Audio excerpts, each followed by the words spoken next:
should not be thought of as special or unique, but all the religions of the world must be understood for their richness because they are essentially on the same par. And so you have, during the period of enlightenment, a shift taking place. Since all the different religions of the world are now equal, it is no longer important for us to be interested in the glory of God as it now is in the happiness of man and his own potential. And so you have this shift taking place from God-centeredness to man-centeredness.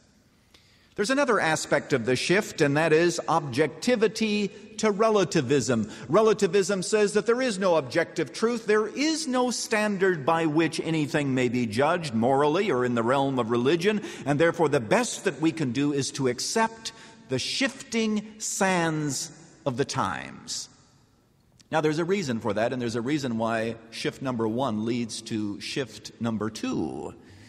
And that is that if we have no word from God from outside the universe, if it is true that God has not given us some kind of revelation to help us, then we are like ants on the canvas of a Rembrandt painting. We see the roughness beneath us, we see the change of color, but we cannot make sense of it all.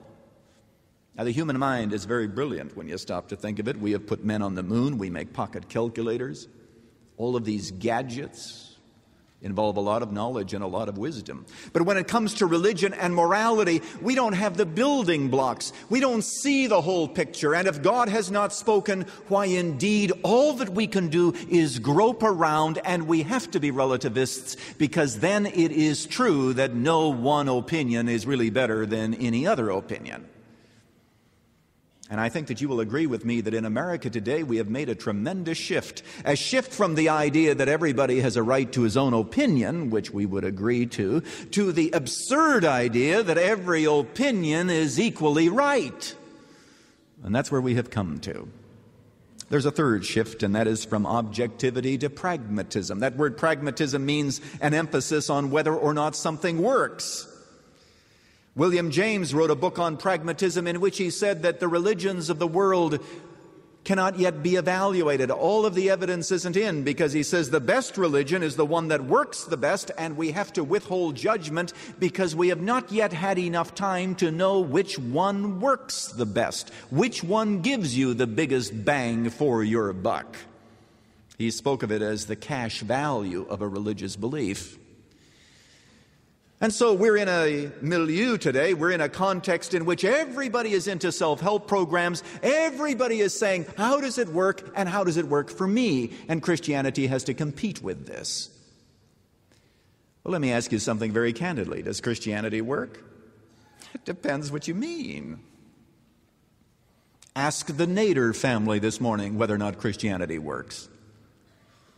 It didn't heal Barb from her fight with cancer. Doesn't seem to work. Ask some of the martyrs that died for their faith. They were thrown to the lions, and they cried to God for deliverance, and there was no deliverance, and the beasts came and ripped them to shreds, and there were others who were drowned, and there were those who were killed with the sword, and there was no deliverance. Does Christianity work?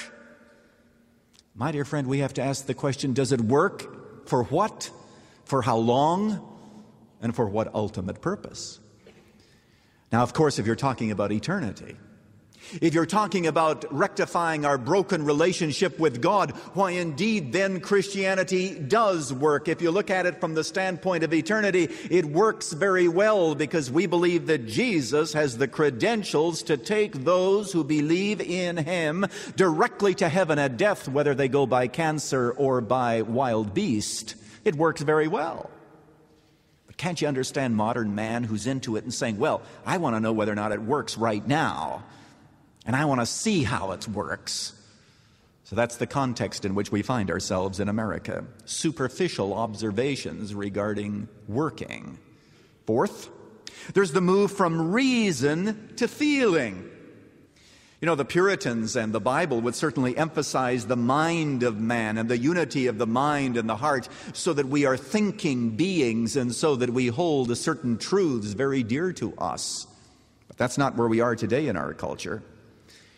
People are willing to embrace all sorts of absurd ideas because we have been told, don't think, feel. Just like the Garden of Eden, where Satan said to the woman that you may eat of the fruit of the tree. And then the Bible says when she saw that it was good for food and that it was pleasant to the eyes and a tree to be desired to make one wise, then she took of the fruit of the tree because it looked so good and it felt so good.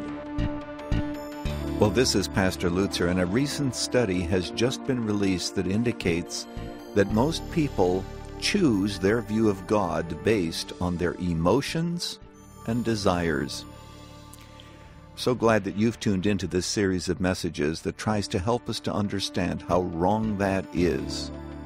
That it is important for something to be true in order for it to qualify as something we should believe.